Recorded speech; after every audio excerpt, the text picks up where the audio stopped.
अल्हम्दुलिल्लाह वहदा वस्सलातु वस्सलामु अला मन ला नबिय्य बअदा अम्मा बाद।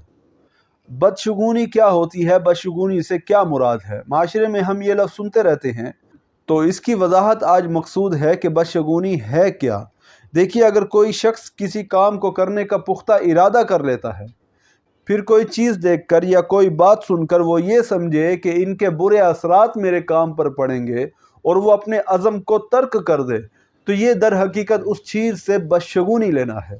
इसकी मिसालें आपके सामने रख देता हूँ, आपको समझ आ जाएगी कि अरब वाले बदशगुनी कैसे लेते थे। अहले अरब की बदशगुनी देखकर हम अपनी बदशगुनियों को दूर कर सकते हैं। जाहिलियत के ज़माने में कोई शख्स जब किसी काम के लिए घर से निकलता था, तो वो ये करता था कि परिंदे के पीछे आके उसको उड़ाता था। अगर वो परिंदा दाएं तरफ उड़ जाता तो वो समझता था कि ये मेरे लिए खैर व बरकत का काम है, और वो अपने इरादे को, जो इसने इरादा बना रखा था, उसको पाया तकमील तक पहुंचाता, पूरा करता।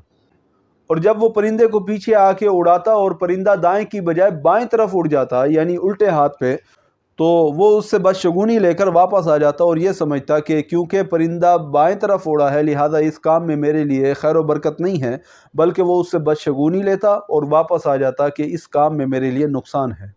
शरीयत ने इस तरह की बदशगुनी से मना किया है, बल्कि बदशगुनी लेने और फाल निकालने को शरीयत ने शिर्क करार दिया है। ये शिर्क कैसे बनता है?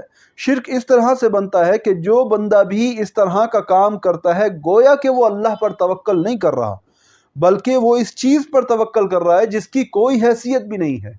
जैसे कि मैंने आपको अभी मिसाल दी कि जाहिलियत में कौवे को उड़ाते थे। अब वो कौवे के दाएं या बाएं उड़ने पर एतमाद कर रहे थे, लेकिन अल्लाह पर एतमाद नहीं कर रहे थे।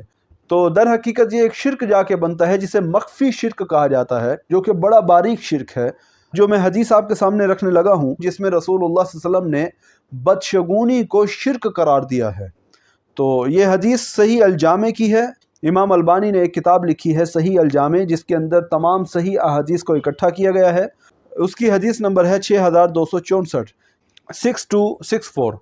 हज़रत अब्दुल्लाह बिन अमर रज़ी अल्लाह तआला अन्हु से रिवायत है कि उन्होंने फरमाया, रसूलुल्लाह सल्लल्लाहु अलैहि वसल्लम फरमाते हैं, अल्फाज सुनिएगा हदीस के, मन रद्दतहु तियरतु अन हाजतिही फ़क़द अशरका। जिस शख्स को बदशगुनी किसी काम से रोक दे तो उसने यकीनन शिर्क किया।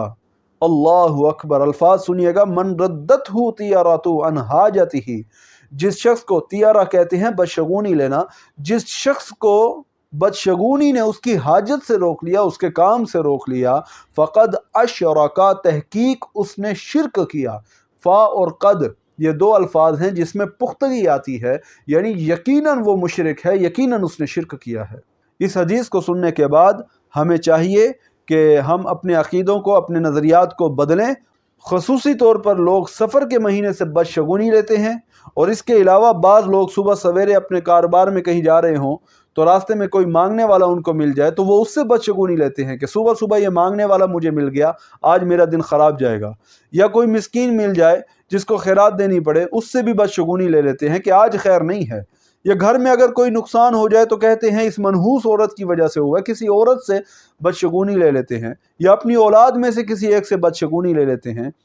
या हमारे यहाँ वो हिंदुओं वाले रिवाज आ गए हैं कि काली बिल्ली आगे निकल जाए तो उससे बदशगुनी लेते हैं। ये सारे खराफात गैर मुस्लिम लोगों के हैं।